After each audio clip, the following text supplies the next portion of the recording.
अब उसके बाद में नेक्स्ट टॉपिक में मैं इसी में आता हूं, हेलो एल्केन जो बनाने की विधि है उनकी बात कर रहा हूं। हेलो एल्केन, तो जो पहली विधि है हेलो एल्केन बनाने की वो है एल्केन की सहायता से, यानी एल्केन से लिख देता हूं, एल्केन से हमें बनानी है हेलो एल्केन। किसकी सहायता से? एल्केन की सहायता से। और एल्केन आ रहा है तो आप जानते हो कि इसमें वो हाइड्रोकार्बन होते हैं जिनमें सिंगल बॉन्ड होता है। जैसे एक प्रारूपिक एक टिपिकल एग्जांपल में लेता हूं एल्केन का, कि मेथेन क्या है, एक कार्बन वाला मेथेन क्या है? एल्केन है। और कौन सा एल्केन है? मेथेन। यानी जिनमें सिंगल बॉन्ड हो, याद रखना वो सारे एल्केन होते हैं। और एल्केन में फिर कार्बन के अनुसार उनका नामकरण करते हैं कि कौन सा एल्केन है। तो इसमें एक कार्बन है, तो ये मेथेन वाला एल्केन है। और मेथेन, इस मेथेन की अभिक्रिया आप जब क्लोरीन के साथ करवाओगे, क्लोराइड नहीं कह रहा हूं, क्लोरीन कह रहा हूं, क्योंकि यहां अणु के रूप में लिखा है मैंने, और अणु ही हमेशा अभिक्रियाओं में क्रिया करते हैं, परमाणु कभी क्रिया करता नहीं है। तो आप क्लोरीन डालोगे किसमें? एल्केन में, अर्थात मेथेन में आप क्लोरीन मिलाइए। और किसकी उपस्थिति में? सूर्य के प्रकाश की उपस्थिति में, अल्ट्रा वायलेट रेज।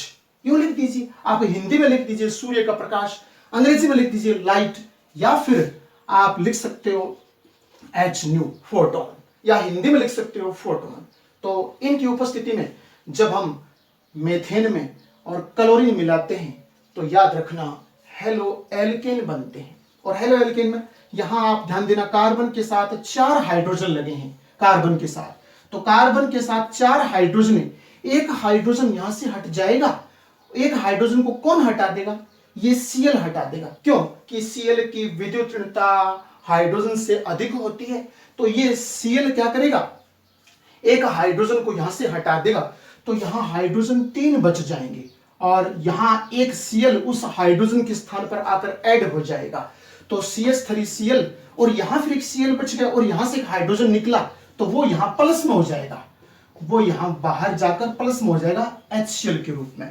और अब हम देखेंगे तो पूरी की पूरी रिएक्शन, यानी लेफ्ट साइड राइट साइड में बैलेंस है, संतुलित है। जितने परमाणु उधर हैं उतने परमाणु इधर हैं, तो अभिक्रिया संतुलित है। तो ये हो गया एल्केन से और हेलो एल्केन बनाने की पहली विधि।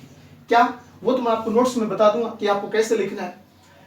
जब मेथेन की अभिक्रिया सूर्य के प्रकाश की उपस्थिति में क्लोरीन के साथ करवाई जाती है तो क्लोरोमेथेन बनती है। मुख्य उत्पाद को भी बोला जाता है, सह उत्पाद बाय प्रोडक्ट को हम कभी नहीं बोलते हैं, उनको सिर्फ लिखते हैं अभिक्रिया को संतुलित करने हेतु। तो ये 1 नंबर हिस्सा अपना पूरा हुआ। अब हम बात करते हैं 2 नंबर की। 2 नंबर में एक वैज्ञानिक के नाम पर रिएक्शन है, और वो मैं लिख रहा हूं स्वार्ट अभिक्रिया। स्वार्ट रिएक्शन, स्वार्ट अभिक्रिया। याद रखना, एक तो केमिस्ट्री में खास बात कि जितनी साइंटिफिक नेम वाली रिएक्शन होती है हम उनमें अपनी तरफ से कुछ चेंज नहीं कर सकते। जो लिखा है जिस वैज्ञानिक के नाम के अनुसार हमें वही रखना पड़ेगा। जैसे स्वार्ट ने क्या किया? स्वार्ट ने एल्किल आयोडाइड, एल्किल यानी एथिल मेथिल प्रोपिल ब्यूटिल, हम उनको केमिस्ट्री में R से इंडिकेट करते हैं, और ये आयोडाइड के रूप में मैंने I लिखा है। तो यहां क्या हो सकता है? यहां प्रारंभिक रूप में CH3 हो सकता है, और अधिक लिखूं तो CH3 CH2 हो सकता है, या फिर CH3 CH2 CH2, यानी कहने का अर्थ मेथिल एथिल प्रोपिल ब्यूटिल यहां हो सकते हैं, और बॉन्ड से हेलोजन के रूप में I जोड़ दिया, तो ये बन गया एल्किल आयोडाइड। क्या ये? Alkyl iodide. स्वार्ट ने अपनी अभिक्रियाओं में एल्किल आयोडाइड दिया, हम चेंज नहीं कर सकते। और फिर उसके बाद में इसने दूसरे अभिकर्मक के रूप में और सिल्वर फ्लोराइड, किसको? सिल्वर फ्लोराइड को इसमें मिलाया। हम ये भी चेंज नहीं कर सकते। ये अभिकर्मक एक हो गया, ये दूसरा हो गया।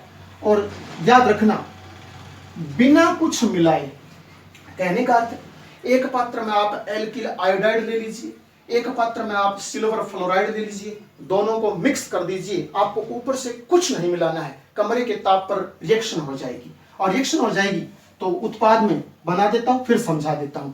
यहां ये एल्किल वाला ग्रुप है, ये यहां आ जाएगा, बॉन्ड यहां, और ये जो आपकी फ्लोराइड है ये इसके साथ यहां यूं आ जाएगा, फ्लोराइड इसके साथ यूं आ जाएगा, और ये वाला आयोडाइड बच गया और इधर से सिल्वर बच गया, ये प्लस में आपके AgI के रूप में आ जाएंगे।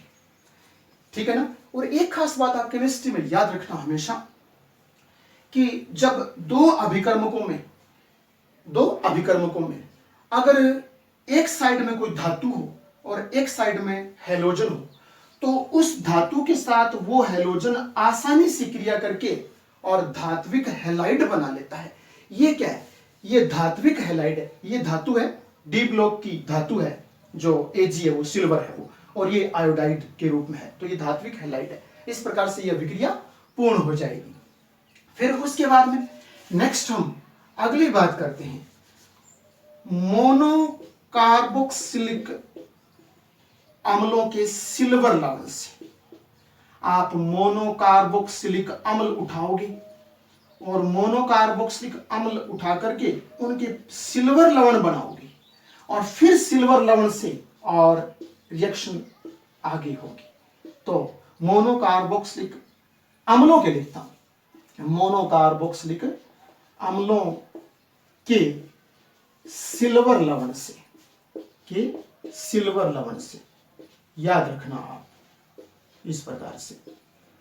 सुनिए पहले आप गौर से कि कार्बोक्सिलिक वर्ड जहां आए तो आप यूं मान के चलना कि केमिस्ट्री में कार्बन श्रृंखला में कहीं ना कहीं COOH समूह लगा है। COOH समूह को कार्बोक्सिलिक समूह कहा जाता है। तो इस प्रकार से कार्बोक्सिलिक समूह है वो मैं लिखूंगा। मोनो की बात कर रहा है, मोनो का अर्थ कि कार्बन श्रृंखला में केवल एक ही COOH समूह उपस्थित हो तो हम उसे बोलते हैं मोनोकार्बोक्सिलिक। और यहां मैंने सिल्वर लवण की बात की है, तो आपको क्या करना है, जैसे मैं लिख रहा हूं पहले बताने के लिए, ये कार्बोक्सिलिक समूह है, और कार्बोक्सिलिक समूह में आप ये H परमाणु हटा दीजिए। H परमाणु हटाओगे तो ध्यान देने वाली बात है, जो H हटा उस पर धनावेश आ गया और यहां ऋणावेश आ गया।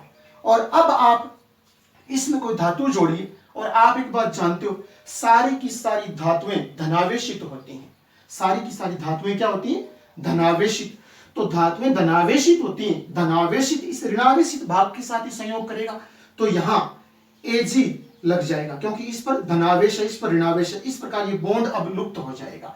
तो ये बन गया COOAg यानी सिल्वर लवण। किसका? कार्बोक्सिलिक अम्ल का सिल्वर लवण बन गया। और कार्बोक्सिलिक अम्ल के सिल्वर लवण से अब हम रिएक्शन को पूर्ण कर देंगे।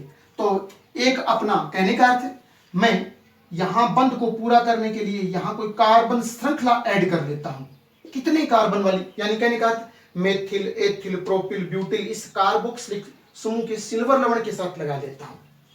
ठीक है। और उसके बाद में आपको ध्यान देने वाली बात है, इसमें आप कोई दिक्कत नहीं, कोई सा भी जो हैलोजन है वो आप काम में ले सकते हो। फॉर एग्जाम्पल, जैसे मैं इसमें ये हैलोजन काम में ले लेता हूं, यानी क्लोराइड के रूप में। और एक खास बात आपको याद रखनी है कि कुछ अभिक्रियाएं ऐसी होती हैं जिनमें दोनों क्रियाकारक जो आप ले रहे हो, अगर उनमें नमी की मात्रा है, वातावरण से वो नमी सोख लेते हैं, तो फिर वो आपस में आसानी से रिएक्शन नहीं कर पाते हैं। तो फिर हम ऊपर से कुछ ऐसा एक अभिकर्मक मिलाते हैं जो इनकी नमी को सोख लेता है। तो यहां इस रिएक्शन में कार्बोक्सिलिक अम्ल है, ये सिल्वर लवण के रूप में। इसकी खास बात है कि जब हम एक पात्र से दूसरे पात्र में डालते हैं तो ये वातावरण की नमी को अवशोषित कर देता है, तो रिएक्शन फिर अच्छे से नहीं हो पाती है। तो हम इसमें CCl4 नमी अवशोषक के रूप में मिलाते हैं।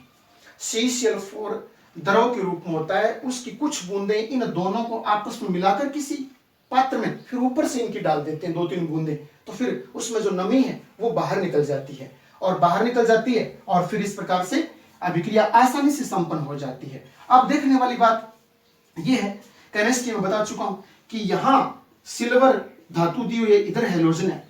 तो एक तो आप याद रखना कि जब दो अभिकर्मक दिए, एक ये वाला और एक इधर वाला, इसमें धातु है, इसमें हैलोजन है, तो एक तो वहां धात्विक हैलाइड कन्फर्म धात्विक हैलाइड बन जाएगा। और दूसरी बात, जो मुख्य यहां आपको जो समूह दिया होता है उसके साथ भी हमेशा एक हेलोजन जुड़ जाता है। तो यहां से CH3 उठा लूंगा, CH3 बॉन्ड के रूप में एक क्लोरीन परमाणु यहां यूं आ जाएगा और एक यहां बच जाएगा। वो एक बचा हुआ इस Ag के साथ रिएक्शन कर लेगा, तो मैं लिख दूंगा AgCl।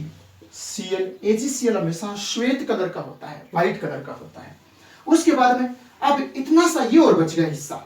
Ag को मैंने Cl के साथ लिखा तो AgCl आ गया, CH3 को मैंने एक Cl के साथ लिखा तो CH3Cl आ गया, और अब COO बचा है तो ये CO2 के रूप में बाहर निकल जाएगा और इस प्रकार से अभिक्रिया पूर्ण हो जाएगी। तो यहां ये देखिए, ये बन गया हेलो एल्केन। हेलो एल्केन बन गया। बाकी कौन सा है वो तो हम बाद में नाम से डिफाइन करते हैं, लेकिन पहले तो हेलो एल्केन ही है। तो इस प्रकार से ये हमने 3 रिएक्शन पढ़ी है। बाकी जो बच गया वो हम नेक्स्ट वीडियो में पढ़ेंगे।